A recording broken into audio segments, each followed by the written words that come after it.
दोस्तों पुष्पा इम्पॉसिबल में आप लोग देख सकते हैं कि यहाँ पर जो प्रार्थना है दोस्तों, जब उसको पता चल जाने वाला है कि उसकी जो बेटी है वो इस दुनिया में नहीं रही, तो दोस्तों वो चिराग से कहती है कि चिराग लगता हमारी किस्मत में नहीं है हमारी यहाँ पर औलाद होना। तो दोस्तों चिराग कहता है प्रार्थना तो बहुत ही ज़्यादा फिक्र कर रही है अपने यहाँ पर गोल्स को, तूने कभी पीछे नहीं छोड़ना, तू बस यहाँ पर IPS के एग्जाम की तैयारी कर। अगर हमारी किस्मत में हुआ कि हमारी यहाँ पर औलाद होनी है तो उसे कोई भी नहीं रोक सकता। और तू इतना उदास क्यों हो रही है? कोई बात नहीं, अगर हमारी किस्मत में ही यही लिखा था कि हमारी बेटी नहीं होगी और वो आकर भी इस दुनिया में हमारे से दूर चले जाएगी तो फिर वही होकर ही रहना था। इस बारे में उदास होने वाली कौन सी बात है? लेकिन दोस्तों जाहिर सी बात है कि एक माँ जिसको खुशी हो कि उसकी बेटी हो गई है और वैसे भी अब वो उसके घर आ जाएगी और काफी ज्यादा सुकून होगा, लेकिन अचानक से बेटी की यहाँ पर मौत हो जाए तो कितना ज्यादा बुरा लगता है। बस यहाँ पर प्रार्थना को इसी बात का दुख हो रहा है। दूसरी तरफ दिखाया जाता है कि यहाँ पर जो कादम्बरी है दोस्तों, उसको डॉक्टर ने यहाँ पर डिस्चार्ज कर दिया है और वो यहाँ पर जुगल के साथ और साथ ही साथ अपनी बच्ची के साथ दोबारा से आ गई है चौल के अंदर।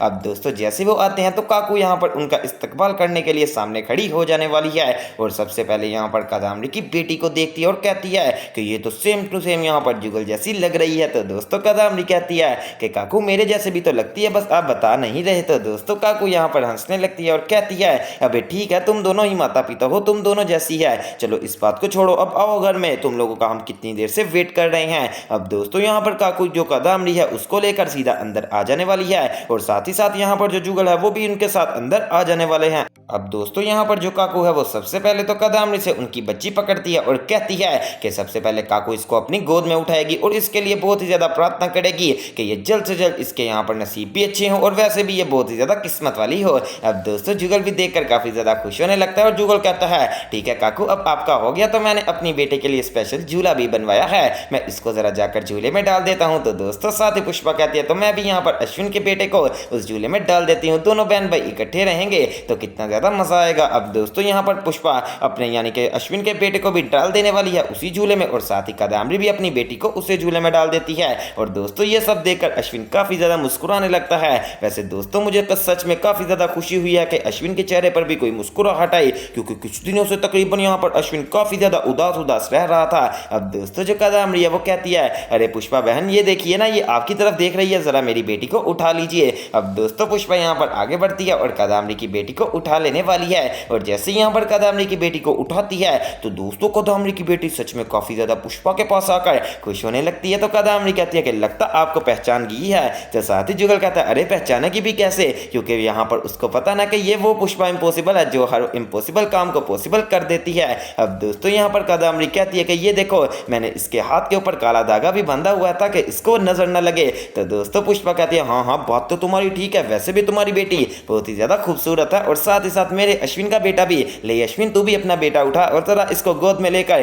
कुछ यहाँ पर थोड़ी देर के लिए खेल ले। अब दोस्तों यहाँ पर पुष्पा अश्विन का बेटा भी अश्विन को पकड़ा देने वाली है और यहाँ पर अश्विन ये सब देखकर काफी ज्यादा खुश होता है। लेकिन दोस्तों अगर ऐसा हो जाता कि यहाँ पर जो कादम्बरी की बेटी है वो यहाँ पर अगर प्रार्थना के पास चले जाती तो चोल में किस कदर खुशियां आ जानी थी, लेकिन अगर ऐसा हो जाता तो यहाँ पर स्टोरी कैसे चलनी थी। फिलहाल दोस्तों अब जब यहाँ पर पुष्पा के पास कादम्बरी की बेटी आती है तो जैसे ही कादम्बरी उसको पकड़ने लगती है तो कादम्बरी की बेटी तो यहाँ पर कादम्बरी के पास आ ही नहीं रही और वो बार बार यहाँ पर घूम के पुष्पा की तरफ जा रही है। तो दोस्तों जुगल कहता है अरे लगता है ये यहाँ पर पुष्पा तेरे से रहना नहीं चाहती तू। तो दोस्तों पुष्पा कहती है मैंने वैसे भी इसे दूर होने ही नहीं देना, ये तो मेरे पास रहेगी, अगर तुम लोगों ने खेलना होगा बस तब आया करेगी, वैसे भी मेरे साथ ही सोया करेगी। तो दोस्तों कादम्बरी दिल ही दिल में सोचने लगती है कि अगर कहीं ऐसा ना हो जाए कि बच्ची भी मेरी हो और उसका प्यार पुष्पा के साथ पड़ जाए, ये काम खराब हो जाएगा। वेल दोस्तों अगर मैं आपको अपनी बात बताऊं तो मुझे ऐसा लगता है कि यहाँ पर जो पुष्पा है वो अब यहाँ पर जो कादम्बरी की बेटी है उसको अपने साथ सुलाया करेगी और आहिस्ता आहिस्ता जो कादम्बरी के साथ उसकी बेटी का प्यार इतना नहीं होगा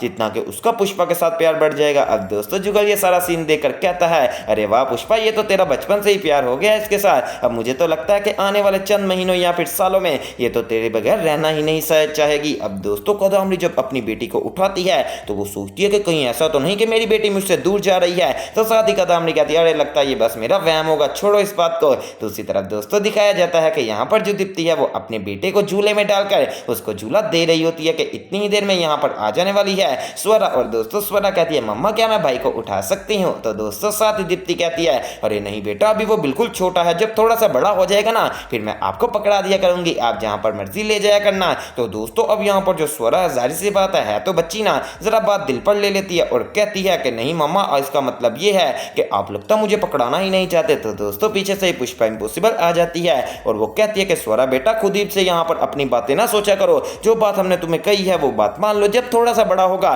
तो मेरे पास आना, मैं तुम्हें सीधा तुम्हारा भाई पकड़ा दूंगी, इसमें कौन सी बुरी बात है। अब दोस्तों स्वरा फिलहाल यहाँ पर थोड़ा सा गुस्सा करके वहां से चले जाने वाली है और पुष्पा सब ये सारा सीन देख रही होती है कि कहीं फिर से तो नहीं घर छोड़कर जा रही, लेकिन स्वरा अब ऐसी गलती नहीं करेगी। अब दोस्तों स्वरा सीधी चले जाने वाली है यहाँ पर काकू के पास और साथ ही साथ यहाँ पर उनके बैठा होता है गोलू भैया। तो दोस्तों वो गोलू भैया को जाकर सारी बात बताती है कि मेरी मम्मी और जो यहाँ पर पुष्पा मौसी है ना, वो तो मेरे भाई के साथ इतना ज्यादा मगन हो गए हैं कि मेरे ऊपर कोई ध्यान ही नहीं दे रहा। दोस्तों अब यहाँ पर जो दीप्ति है वो कहती है पुष्पा से कि पुष्पा जी अगर यहाँ पर मेरी आज बेटी भी जिंदा होती तो कितना ज्यादा खुश होना था मैंने, क्योंकि मेरी जो बहन है यानी कि प्रार्थना है उसके घर भी औलाद हो गई होगी और फिर कितना ज्यादा मजा आना था, 3-3 बच्चे और एक ही चोल में होने थे। अब दोस्तों यहाँ पर जो गोलू भैया है उसको सारी बात जब बता देने वाली है स्वरा, तो गोलू भैया कहता है अरे नहीं स्वरा तू गलत समझ रही है। तो दोस्तों साथ ही स्वरा कहते नहीं गोलू भैया वो मेरे साथ बहुत ही ज्यादा यहाँ पर गलत बर्ताव कर रहे हैं, मुझे तो मेरा भाई ही नहीं पकड़ने देते। इतनी देर में दोस्तों गोलू के पापा भी आ जाने वाले हैं और जब वो ये सारी बात सुनते हैं तो वो कहते हैं अरे स्वरा बेटा खुद ही दिल पर बात लगाई जाती हो, ऐसा नहीं करते,